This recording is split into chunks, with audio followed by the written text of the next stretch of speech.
राम राम मंडळी. मंडळी, बैलगाडा क्षेत्रातील सर्वात मोठी मागणी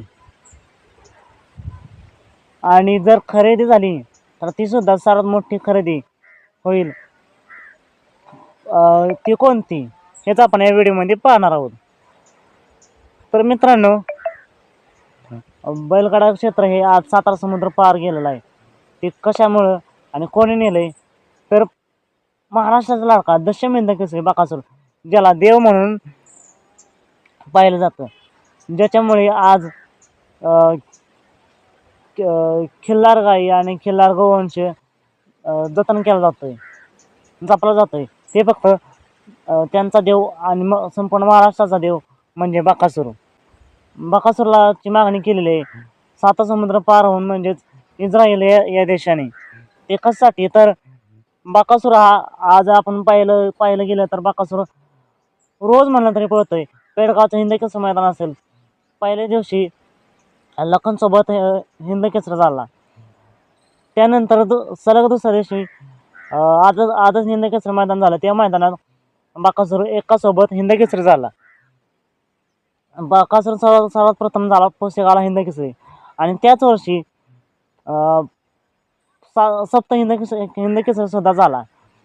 आणि जेव्हापासून बकासूर पळतोय तेव्हापासून ती फक्त 3 वर्षात बकासूर हा दशमेंध केसरी सुद्धा झाला.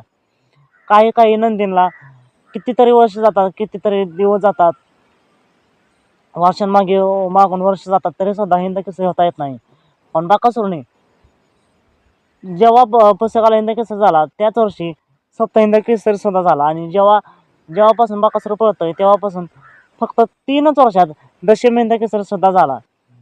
तर इस्रायल या देशाने बकासूर हा रोज का पळतोय, सातत्यानं का पळतोय, याच्या मागचं रहस्य काय? कारण बकासूरकडे आपण बघितलं तर त्याचे शरीर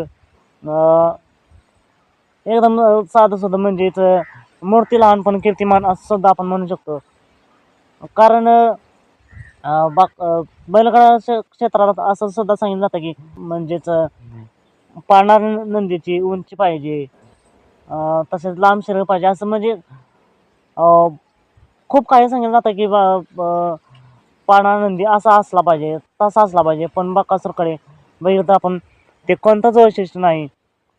मूर्ती लहान पण कीर्तिमान, आपण एवढंच म्हणलं तर चालेल. तरी सुद्धा बकासूर रोज का पळतोय, सातत्याने का पळतोय, याचाच रिसर्च करण्यासाठी इस्रायल या देशाने बकासूरची मागणी 3 कोटीला केलेली आहे.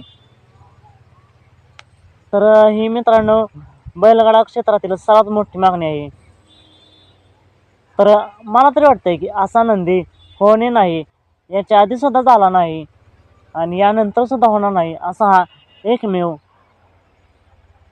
सर्व खिलार गोवंशाचा देव म्हणलं तर चालेल, सर्व महाराष्ट्राचा लाडका, ज्याच्याकडे देव म्हणून बघितलं जातंय. कितीतरी लोक आज बकासूरच्या नतमस्तक होत आहेत, त्याच्या पाया पडत आहेत, त्याचं दर्शन घेत आहेत. असा आनंदी याच्या आधी सुद्धा झाला नाही आणि याच्यानंतर सुद्धा होणार नाही, असा हा महाराष्ट्राचा लाडका दशमेंध केसरी बकासूर, म्हणजेच बैलगाडा क्षेत्रातील देव म्हणून त्याच्याकडे बैल जातंय. तर बकासूरला पुढील वाटचालीसाठी खूप खूप शुभेच्छा. तर मित्रांनो, व्हिडिओ खास करून याच्यासाठीच केला जात आहे की केलेला आहे की बैलगाडा क्षेत्रातील टॉपची मागणी, म्हणजेच 3 कोटीची मागणी. आजपर्यंत एवढी मागणी कोणत्याच बैलाला झालेली नाही. आणि खरेदी सुद्धा झाली तरी टॉपची खरेदी होईल. पण बकासूरला 100 कोटी जरी दिले तरी मोहिल शेठ धुमाळ आणि त्यांचे मामा बकासूरला देणार नाहीत. कारण असा बैल त्यांच्या दावणीला झाला, हे त्यांचं नशीब.